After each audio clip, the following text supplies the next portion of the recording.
Good day, students. Today we are going to discuss about Indo-Muslim historiography, which is the kind of historiography which came into India from the Delhi Sultanate onwards. This kind of historiography was a departure from the past in the sense that there were new areas, new avenues which this Indo-Muslim historiography enabled, and we will discuss in this particular lecture 3 to 4 aspects of this particular nature.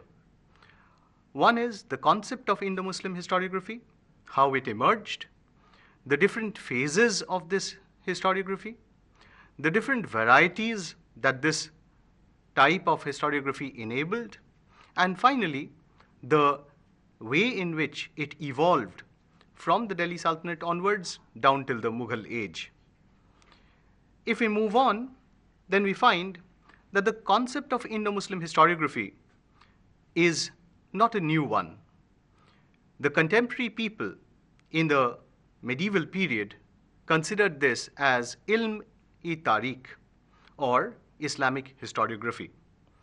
But the concept of Indo-Muslim historiography emerged only in the colonial period when colonial historians like Dodwell or Beveridge and others began to research on the way in which Indian history in Persian and Arabic was framed by historians of the medieval period.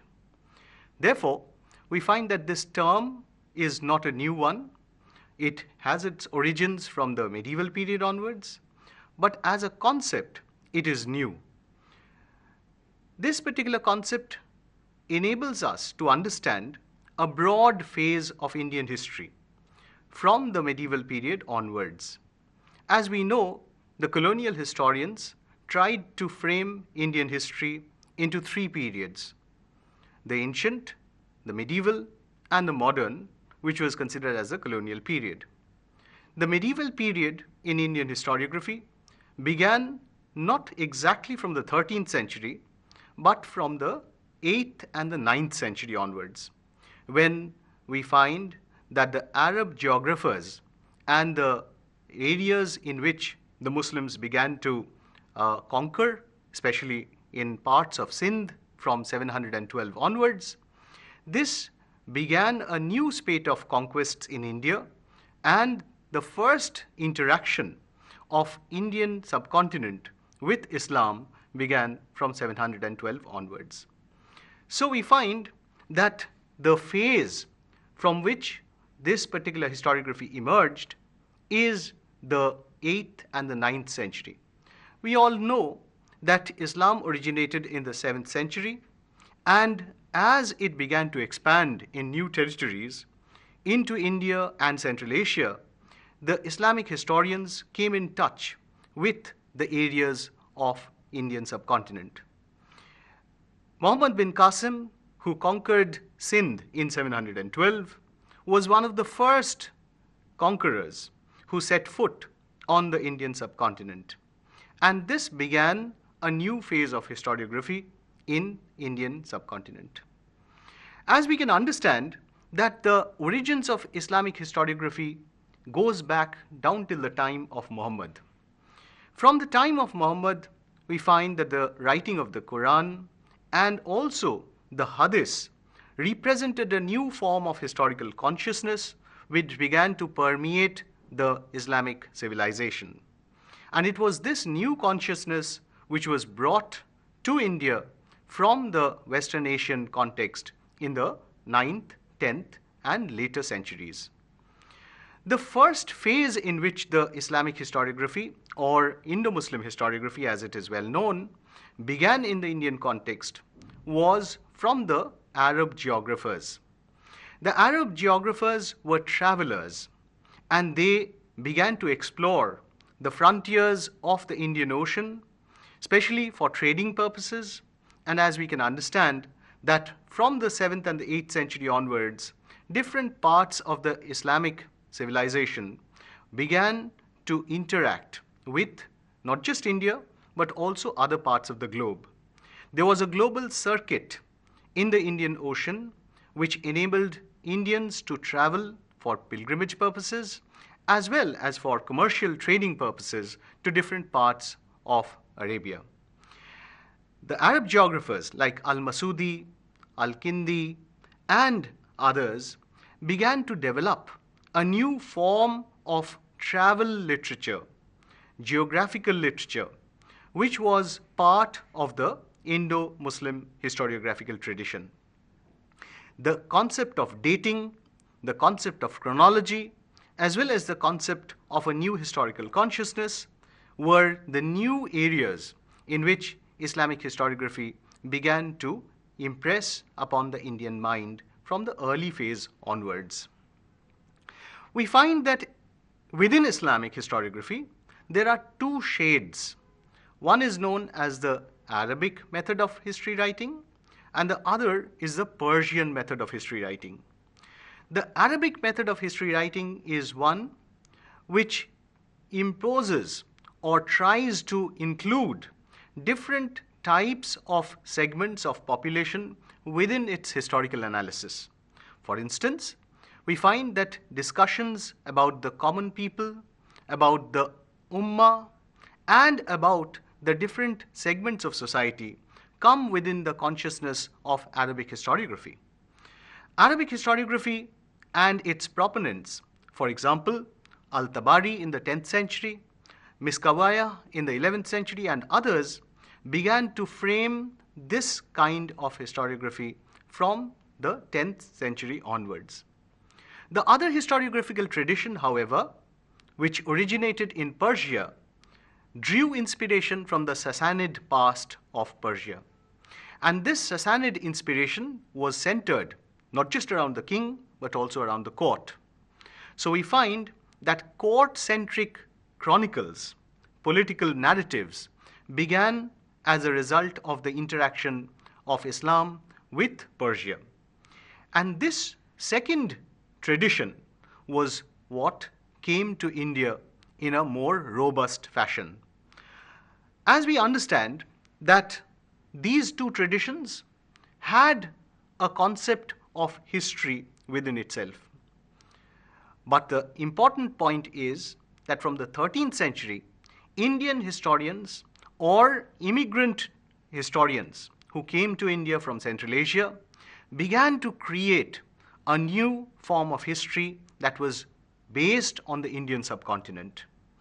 And for example, we find that Indo-Muslim historiography began to shape up in various shades from the 13th century.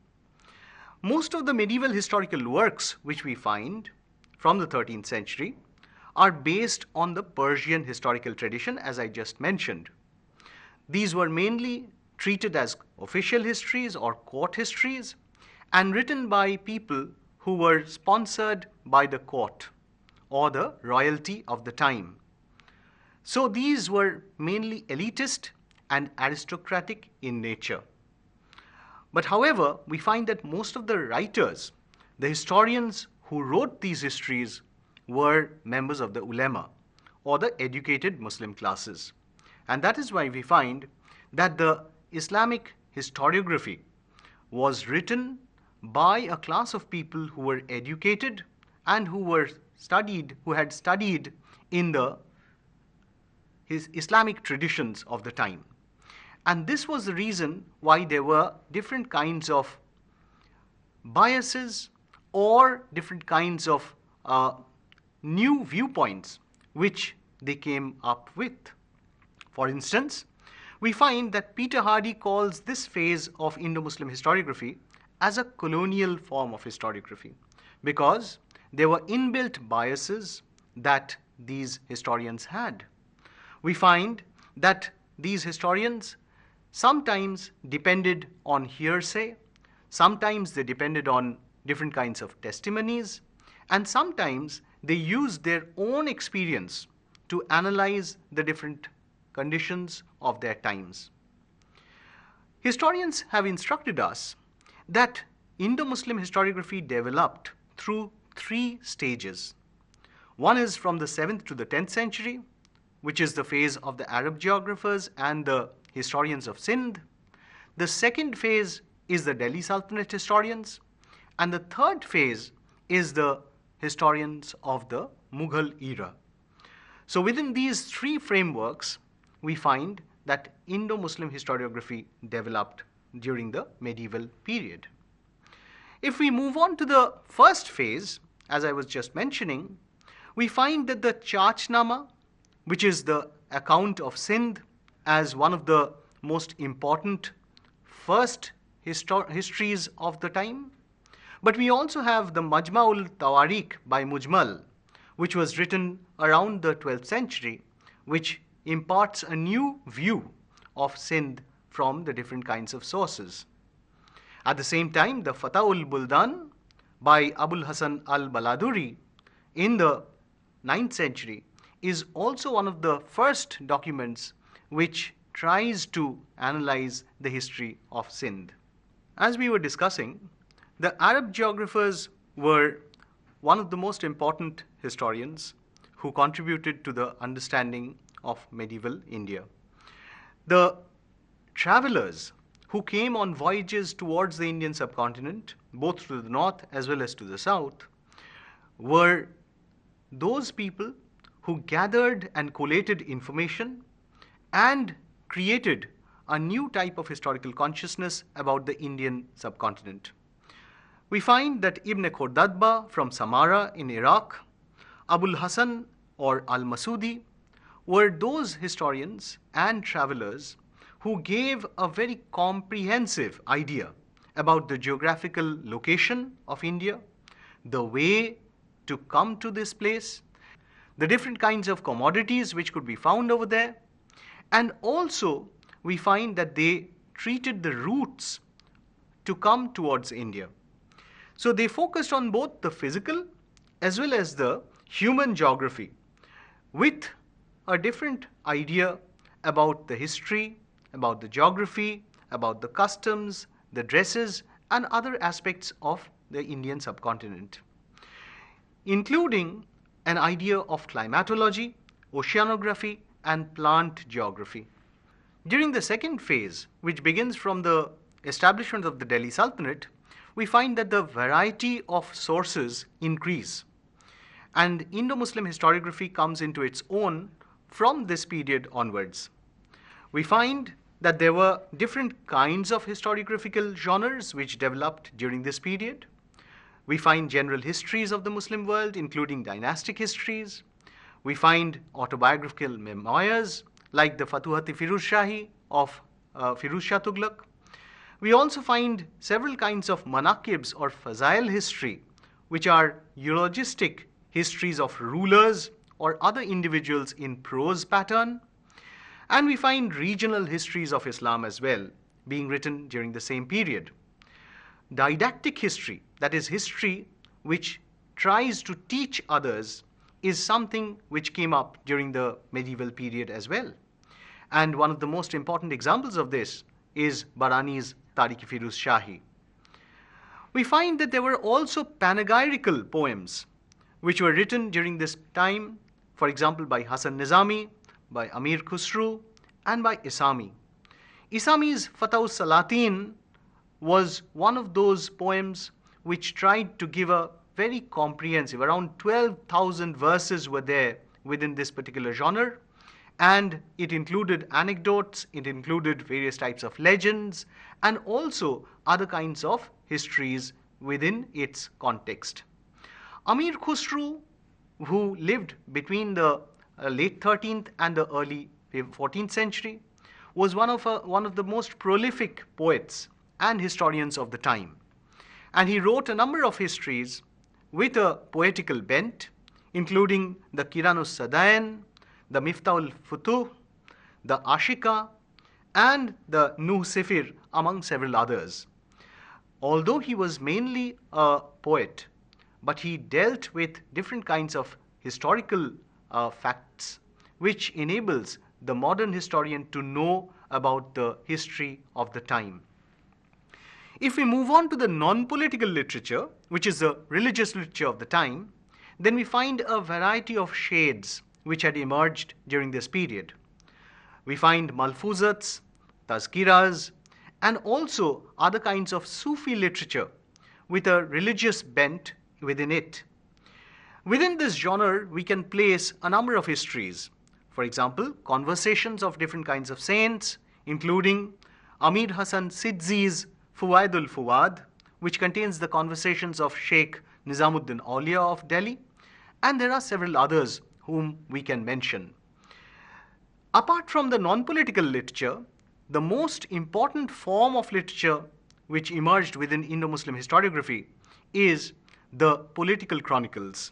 And these political chronicles, stretching from the 13th down till the 18th century, was one of the most important segments of narrative history which was cultivated during the medieval times.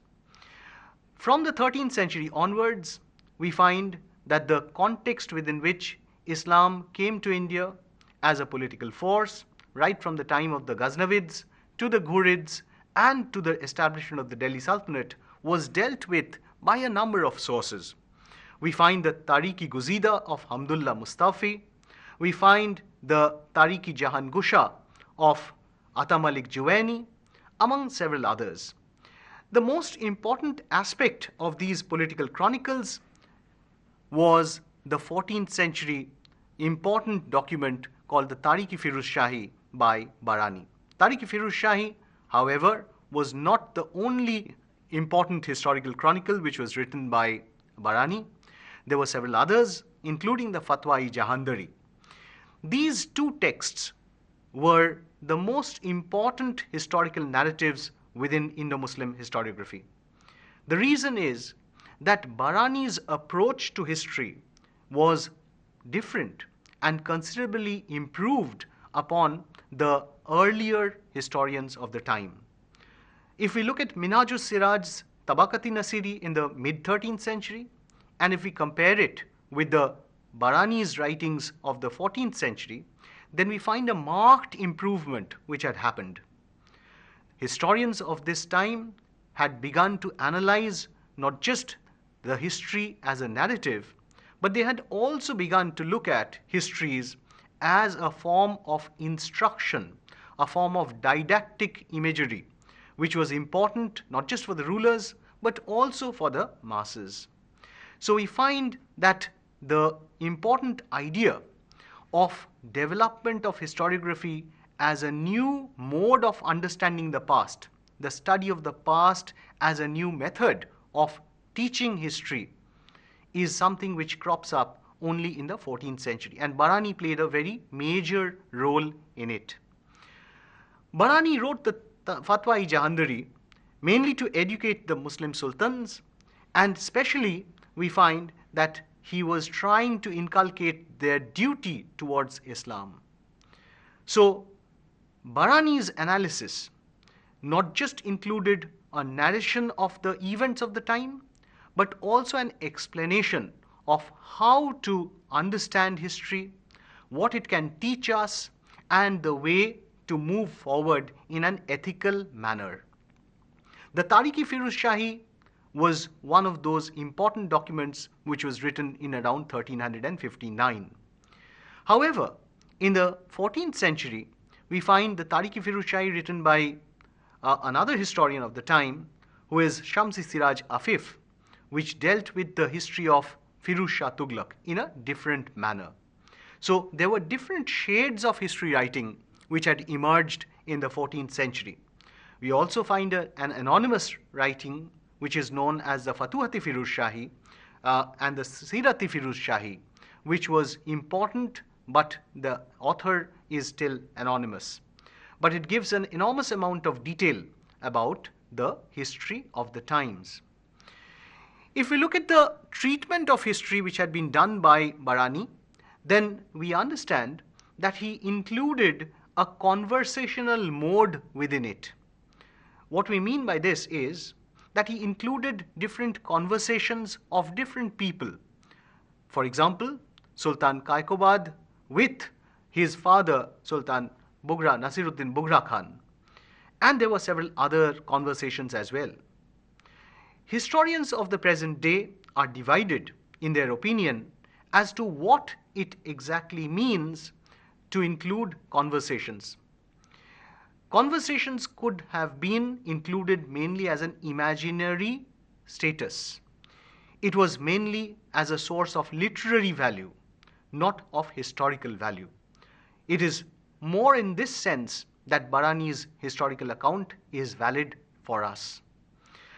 If we move on, then we find that Barani's account is also important for his conception of truth as a religious and ethical truth, not just as a historical truth. The 15th century saw a number of historical sources coming into being, including the Tarikh-i-Mubarak Shahi by Yahya bin Ahmed Sarhindi, which is important as a source of information for the post-Timur invasion period, that is the post-1399 period. The history of the Afghans in the 15th century has been studied by a number of sources, and these sources include the Tarikh-i-Salatin-i-Afghana by Ahmad Yadgar, the Maghzani-Afghana by Niyamatullah, and also the Tarikh-i-Daudi by Abdullah. One must also understand that the medieval period was one of circulation and travel. And during this period, a number of historians and travelers from abroad came to India, within which we must locate the first being as Al-Biruni. Al-Biruni and his Tahqiq-i-Hind was one of those important contributions to the history of India, which tried to survey the people, the culture, the historiography, as well as the different kinds of sciences that the Indians stood for during this period. His Tahqiq-i-Hind in Arabic is considered one of the significant proponents of Indo-Muslim historiography. Apart from him, we find that there were several other travelers who came to India during this period, some of them being Marco Polo in the south of India, Abdur Razzaq. We find Ibn Battuta's travelogues, which is known as the Rehla, and there were several other travelers who came to India during this period. The main aspect about these travel writings is that they were able to cover only a small phase of Indian history within their texts. The reason being that they remained in India for a short duration, and so their works suffer from certain limitations. There was another limitation that they were handicapped by, and this was the language issue. Since they did not know, most of them did not know the languages of the land, so they had to depend on dobhashis, or people who used to translate for them. And therefore, their analysis was being filtered through translators.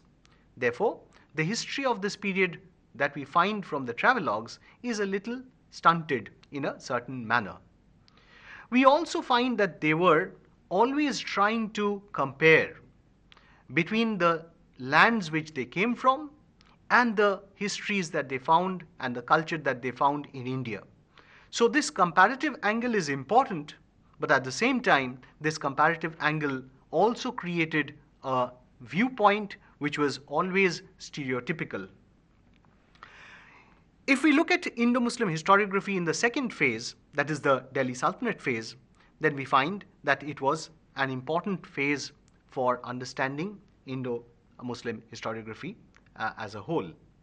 But if we move on to the next phase, which is the third and the final phase of Indo-Muslim historiography, which is the Mughal phase from the 16th to the 18th century period, we find that historiography emerges into a new domain altogether.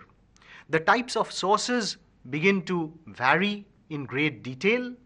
We find that biographical narratives like the Tuzuki Jahangiri and the Tuzuki Babari being emerged during this period.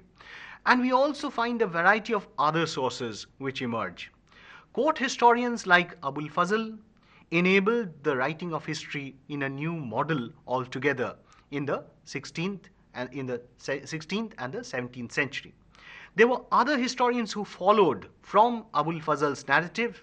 For instance, we find that there was the historians from the time of Shah Jahan who tried to deal with this period in a new manner altogether. The Mughal historiography that emerged in the 16th century tried to give a new angle in various methods. We find that the Badshah-nama by Abdul Hamid Lahori was modeled on the Akbarnama of Abul Fazl, and we also find that there were different kinds of new characteristics which Indo-Muslim historiography acquired in the 17th and the 18th century. One of them being that there was a new emphasis on statistical information, on collation of data.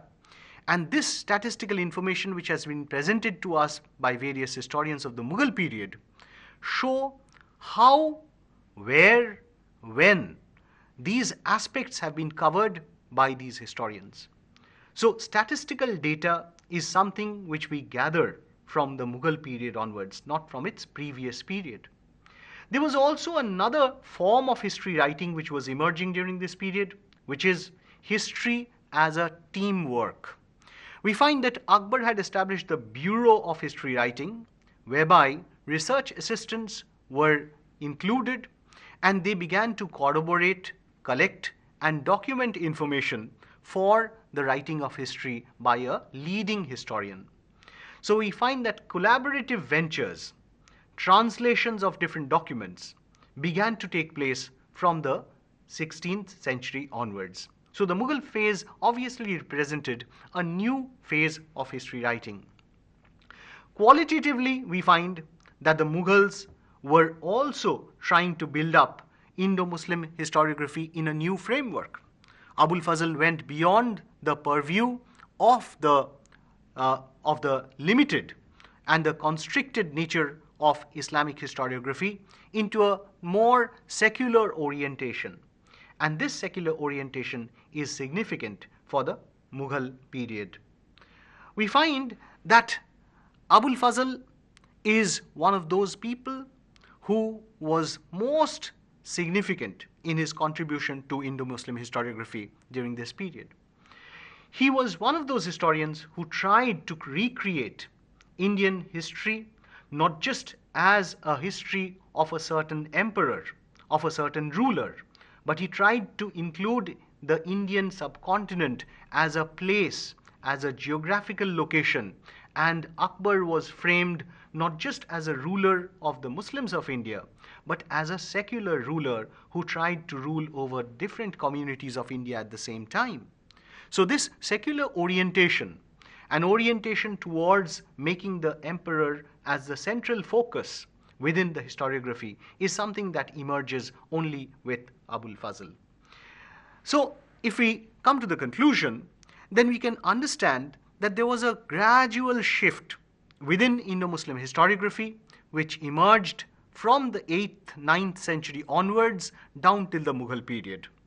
And this shift gradually tried to showcase how the Indo-Muslim historiography emerged from its rudimentary beginnings, right from the time of the Arab geographers and the historians of Sindh, down till the Mughal period when we find a robust history being written.